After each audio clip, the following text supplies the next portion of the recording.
Receiving a college diploma comes at a cost. Besides the hours of studying, students usually find themselves buried in a mountain of debt by the end of their education. So every year, PayScale calculates college tuition costs, graduation rates, and returns on investments to compile a list of the values of every college in the US, so which ones just are not making a passing grade. Here's the ranking of the colleges with the worst returns on investment. Apply wisely. The official motto for St. Augustine's University translates directly to, "The truth will set you free," but when it comes to this list, the truth is harder to swallow, and definitely is not free. The Raleigh-based university is part of America's group of historically black colleges and universities, or HBCUs, and while the total enrollment of students is pretty small, with just 974 students, the price tag is large. Students pay $129,000 for 4 years of school, but only 23% of those who enroll actually graduate in 4 years. For those who do graduate, most do not see much of a return for their investment, and are left with a diploma and a mountain of debt. During the fall semester of 2018, Stillman College had only 615 students enrolled. And while some might be drawn to the private liberal arts school in Alabama for its small class sizes, others might want to be weary of the small return on investment that comes after a Stillman College diploma.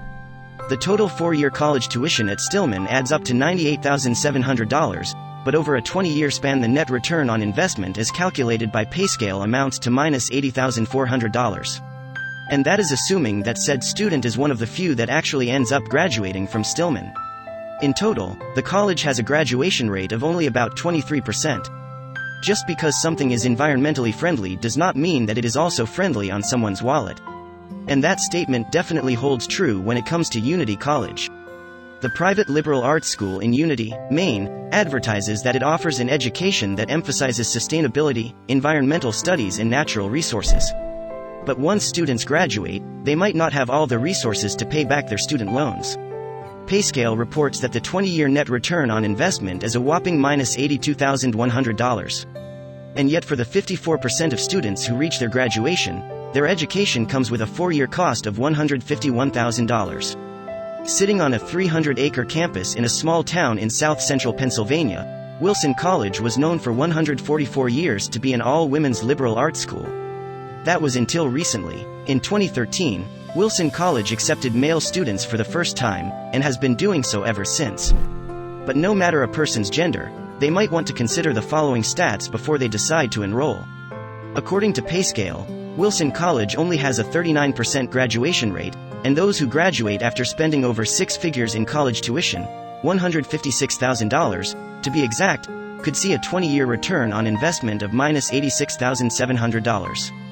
But for anyone who thinks that this math is bad, just wait for what comes next on this list. Not to be mistaken for Emory University in Georgia, which is said to have a $452,000 return on investment and a 91% graduation rate, Emory and Henry College graduates are not as lucky when it comes to PayScale's calculations. The private liberal arts school, the oldest in Southwest Virginia, costs about $179,000 over 4 years. But after about 20 years, the return on investment is a staggering -$91,300. Maybe this helps explain why the institution only has about a 54% graduation rate. And for a school that's mascot is a wasp, those statistics have got to sting a little. For those students who are looking to attend small college in a quiet town, Brewton Parker College in Mount Vernon, Georgia, might seem like the perfect option. The town's entire population is only about 2,451 people, and almost half of those people, about 1,119, are Brewton Parker students. But this small town education might come with a small payoff down the road. Brewton Parker College students reportedly pay $113,000 on average for a 4-year college tuition. Fast forward 20 years later, and the net total return on investment is approximately -$92,200. And if that math doesn't seem too great, consider Brewton Parker's meager graduation rate of only 17%. Shaw University has made a name for itself since it opened in 1865 as being the first historically black university in the southern United States. For that reason, Shaw is lovingly referred to by some as the mother of African American colleges. But sometimes even a mother's love can come with a price. For Shaw University students, that price is usually an average college tuition of about $118,000 over 4 years. In the end, all that love might not even pay off. PayScale found that, on average, the return on investment after 20 years is about -$93,600. No one would even need a college degree to know that those numbers are not so great for Shaw University graduates. Payne College has been feeling the pain recently. The private Methodist school in Augusta, Georgia, has been challenged in court as the Southern Association of Colleges and Schools have been arguing that Payne College should lose its regional accreditation after some financial issues. But it is not just the school that has been having financial issues, according to PayScale. According to the reported rankings, students who pay $97,500 for a 4-year Payne College tuition receive a -$94,700 return on investment after 20 years. The graduation rate for Payne College also stands at an alarming 20%. But for a college whose motto is emerging anew, it seems that the graduates are emerging with a lot of debt and little chance of paying it off quickly. On average, Rust College has an acceptance rate of about 43%. And those who are accepted into the Mississippi school are joining a long tradition. Rust College is known to be one of only 10 historically black colleges and universities that is still operating, and was the second oldest private school in all of Mississippi. It seems that Rust College students are also joining a long line of college debt. For the $63,400 that it costs for a full tuition, room and board to attend the HBCU, Rust students usually have roughly -$97,100 return on investment over 20 years. But that's nothing compared to another school in Mississippi. Johnson University is a Christian university tucked into the suburbs of Tennessee just about 12 miles east of Knoxville. Overall, Kimberlin Heights revolves mostly around the private university. But while the Johnson University Royals might get the royal treatment in their tiny town, it seems that the real world is not as kind to the school's graduates. On average, students pay approximately $89,800 over 4 years for their entire college tuition. After about 20 years, PayScale found that the return on investment is -$97,900. And with 56% of students graduating within 4 to 6 years, that means a lot of students are coming out with a pretty expensive diploma, and little hope to pay it off promptly. Located in the greater Syracuse area in upstate New York, students attend Cazenovia College if they are looking for a small, liberal arts education with a small-town feel. With only 915 undergraduate students, the intimate, independent college touts its ability to work one-on-one with students to help them succeed in the real world. Unfortunately, the small, independent school comes with a pretty sizable price tag. Over 4 years, Cazenovia College students shell out about $184,000 for college tuition, along with room and board and other costs. In the end, all that money might not be worth it, seeing that the average return on investment is about -$98,600. For any potential college student who is seeking a picturesque college campus in a small town, look no further than St. Andrews University, formerly known as St. Andrews Presbyterian College. With a campus that holds a beautiful lake running right down the middle, what more could someone ask for? A pond? Well, it's got that too. But even with an idyllic campus, the St. Andrews Knights do not always leave their students ready for battle in the postgraduate world. The $167,000 in 4-year college tuition leaves alumni with about a -$98,800 return on investment over 20 years. And that simply is not a pretty picture. Unlike many of the schools on this list, Benedict College is situated in a large city and hosts a pretty sizable student population, with about 2,247 calling themselves part of the Benedict College Tigers. And unlike many HBCUs, Benedict College was once a teacher's college. But today, the former teacher's college is getting a pretty bad grade when it comes to the success of its graduates. Overall, Benedict College only has a 22% graduation rate according to PayScale. The website also found that for students who paid the $124,000 college tuition over 4 years, most saw an average of -$105,600 return on investment over 20 years. Sounds like a score of AC at best.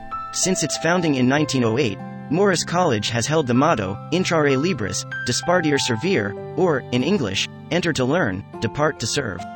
While undergraduates at the South Carolina HBCU enter to learn, it seems that the Morris College education does not serve them so well upon their departure, at least, according to statistics. Students who spend 4 years at Morris College usually spend about $92,200 in college tuition. But after about 20 years, that investment has not paid off for many former students. PayScale says that the 20-year return on investment is -$106,800. Those aren't really numbers worth cheering over. Montserrat College of Art touts a state-of-the-art campus for students looking to dive into the art world. The New England Art School hosts only about 400 exceptionally skilled students and specializes in visual arts. But for a college that advertises the motto, "Where creativity works," many students enter the workforce and find themselves unable to match what they spend on their education. While 56% of students graduate the art school in 4 to 6 years, their return on investment is usually a whopping -$107,400. And that's after paying $169,000 in college tuition. But this is not the only art school that has not passed with flying colors. There's one more on this list that is leaving students under mountains of debt. We have got some more bad news for colleges in Columbia, South Carolina. Located just 6 miles from Benedict University, which is also, sadly, mentioned on this list, Columbia International University has also achieved a bad grade from PayScale's ranking system. Not be to mistaken with the Ivy League Columbia University in New York, Columbia International University is a private Christian college founded in 1923. In fact, the undergraduate division of the college used to be called Bible College, before that became a common phrase. Today, undergraduates can expect to pay $133,000 for 4 years' worth of tuition, followed by a dismal return on investment of about -$115,700. Martin Luther College has attracted students across the country for offering a more athletic vibe on their Minnesota Riverside campus. About 1/3 of students at the college participate in varsity sports, with nearly 2/3 playing in intramural sports. But that does not mean that Martin Luther College has been able to stay at tip-top shape when it comes to PayScale's assessment, considering that Martin Luther College requires their students to live on campus for all 4 years. The overall college tuition adds up. For $93,300 paid over 4 years of schooling, Martin Luther students usually see a -$123,200 return on investment 20 years later. In 1884, Claflin University, a historically black university, made history for awarding Alice Jackson Moorer and Annie Thornton diplomas, making them 2 of the first black women in the United States to graduate from college. Since then, the college has been aiming to set their students up for success in the postgraduate world. But over the many years of its existence, Claflin University has not exactly held up that reputation. While a solid 56% of Claflin University Panthers graduate from the school after spending about $128,000 in college tuition costs, after 20 years, Claflin graduates have about a -$133,900 return on investment. Wheelock College was originally known as Miss Wheelock's Kindergarten Training School, founded by the aforementioned Miss Lucy Wheelock. Recently, as a result of a merger with Boston University's School of Education, the school was renamed Wheelock College and focuses on all levels of education studies. Due in part to the shockingly low salaries that teachers receive after graduating from college, Wheelock landed itself on this list because of its triple-digit negative return on investment. For the huge sum of $201,000 that it costs students to attend Wheelock for 4 years, students usually see a -$140,700 return on investment 20 years later. Voorhees College sits in the small town of Denmark, located basically smack in the middle of South Carolina. With just 600 students, this historically black college gets great reviews from those who come to get an education at Voorhees. Unfortunately for this school, those rave reviews do not translate to a passing grade. An average of about 26% of students actually end up graduating from Voorhees within 4 to 6 years. For those who do, they pay approximately $97,000 in college tuition. In the end, that costly diploma does not seem super worthwhile. PayScale calculated that the average 20-year return on investment for Voorhees College students is about -$153,400. And now we move on to the top 5, or in this case bottom 5 colleges on this list. For anyone who has not heard of Talladega College, they might have heard Talladega College, or at least its famous marching band. The Talladega College Tornado Marching Band, or the Great Tornado, is well known for competing in national battles of the bands and even performing at the presidential inauguration parade in 2017. But their ranking on this list is not something that the school likely wants to make too much noise about. For those 43% of students who make it to graduation and shell out about $88,200 in tuition costs, they might also be left with a -$156,900 return on investment after 20 years. Cue a sad song. Kentucky's Lindsey Wilson College brands itself as being a school for the more athletic students. With its huge array of sports teams, complete with a pretty impressive amount of championship trophies, it's no surprise that alumni from Lindsey Wilson include a handful of current professional soccer players and cyclists. But not every Lindsey Wilson College graduate can expect such success after school ends. The private school has a graduation rate of about 34% and asks students to pay about $152,000 in college tuition, in addition to other school costs for a 4-year education. In the end, PayScale estimates that the return on investment is just minus $160,800. Looking for an art education in New England? For many students, the search ends with Maine College of Art, also known as Mecca. The private school has become a mecca itself for students wanting to study fine arts and studio art at a higher level. But a school that promises to educate artists for life are not exactly setting them up for a monetarily successful future, at least according to PayScale's ranking. Students who pay about $184,000 in tuition for their art education usually find themselves with a return on investment of about minus $163,600. That means former students lose about 10% of their investment every year. The runner-up on PayScale's list of schools that might not be worth the investment is Miles College, another historically black liberal arts college in Alabama. And for the Miles College Golden Bears, this might be a competition where they probably do not want to get the gold medal. Miles College has a shockingly low graduation rate of roughly 17%. But for those few that do make it to graduation and cough up the $90,200 in college tuition and other costs, they usually see a pretty startlingly negative return on their investment. PayScale calculates that the 20-year ROI is about minus $164,600. Still, that's nothing compared to the number 1 spot on this list. Anyone who has heard of Mississippi Valley State University is probably well acquainted with its pretty successful football team or equally successful marching band. Over the years, the Valley has produced its fair share of professional football players, some of which have moved on to be honored in the Professional Football Hall of Fame. But unfortunately, MVSU has also been rewarded the top spot on this list. According to PayScale, Mississippi Valley State University students spend about $75,700 for college tuition over 4 years, and see a return on investment of about minus $174,800. Someone please play us a sad trombone. Situated right beside the man-made reservoir of Green Lake in the massive state park that surrounds it, this Baptist-affiliated university has as a great advantage its proximity to the great outdoors. The campus offers a school of music, a school of education, and a school of art. The campus even has a satellite center in the birthplace of none other than President Abraham Lincoln. Yet as appealing as all that may sound, there's some serious financial drawbacks to consider. It is reported that while Campbellsville students pay roughly $143,000 for tuition, almost exactly half of that gets drained out in the average return on investment, a loss of minus $76,800. Sure, having the ability to go out snowmobiling, hiking, or skiing after classes sounds like a gem of an idea. The University of Montana's campus in Dillon is a small school, with just over 1,500 undergraduates enrolled. But there's more than meets the eye to getting an education in this former gold rush town. Though there is a certain benefit in having better access to your professors with such a tight student population, in the long term, the University of Montana Western ranks as having one of the lowest returns on investment of any school in the nation. For having shelled out about $109,000 for college tuition, out of state, the 46% of students who graduate get a minus $71,400 return. History seeps through every corner of the eastern Maine town of Machias, which saw the first naval battle of the American Revolution.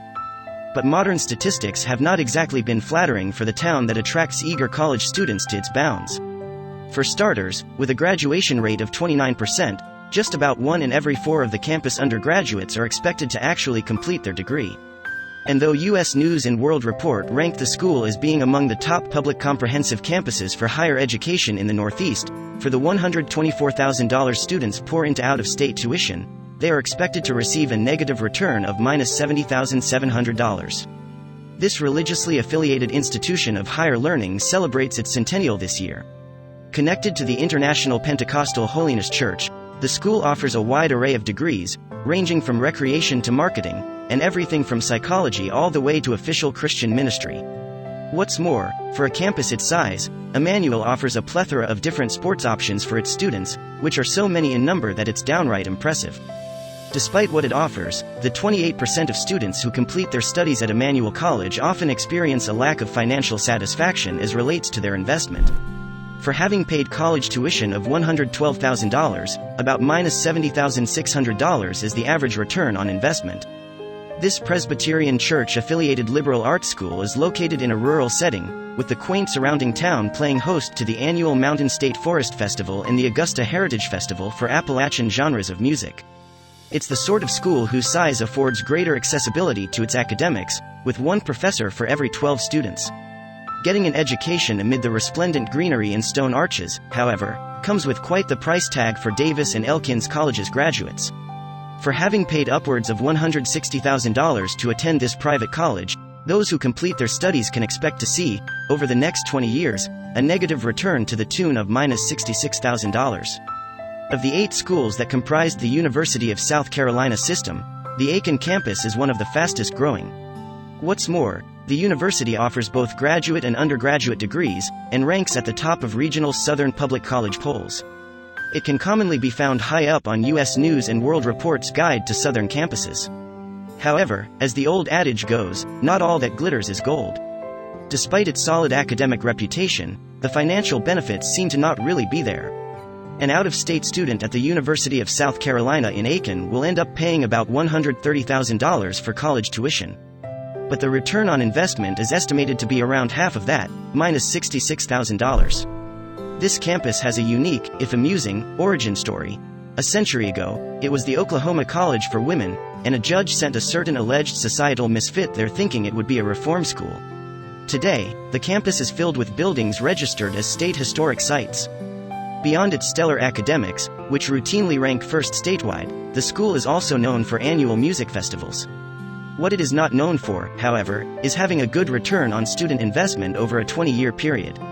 For having paid $99,700 for out-of-state tuition, students can expect back a paltry minus $65,500. The only liberal arts public campus in the state of Alabama bears the distinction of topping the rankings of U.S. News and World Report's list of public universities in Alabama offering a master's program. Brimming with pre-Civil War buildings, the scenic campus is well known for its annual life raft debate, where professors must argue why their skill set is deserving of helping others survive a nuclear winter. But behind the scenes of all that tradition and a fine education, the University of Montevallo's degree in the long term could have some drawbacks to it. An out-of-state student is expected to pay around $143,000 in college tuition, yet the average graduate will make back a negative return of minus $64,100. This historically black college has been around since the late 19th century, and has moved locations around the Sunshine State until receiving its current campus in 1968. A private school, it was founded with the support of the American Baptist Home Mission Society, and continues to be associated with the Baptist Church. In addition to its undergraduate and graduate programs, Florida Memorial also gives back to the community surrounding it in Miami Gardens, offering pre-college courses to hundreds of teenagers. Over the decades following graduation, meanwhile, an out-of-state tuition of $109,000 will drain funds, with minus $64,000 expected in returns. If it's a small town setting imbued with traditional Southern graciousness you're looking for as the environment for your college experience, then the city of Graceville, right on the Alabama-Florida border, may be the right fit. Graceville's Baptist College of Florida is renowned both for its program training Baptist ministers, as well as its School of Music, among other degrees. Despite boasting greater access to faculty, it would appear that statistically, getting a higher education at the Baptist College of Florida is not without its drawbacks. While its students are expected to shell out $68,500 in tuition, the returns are grim. At minus $63,400, that's just about all they'd invested to begin with.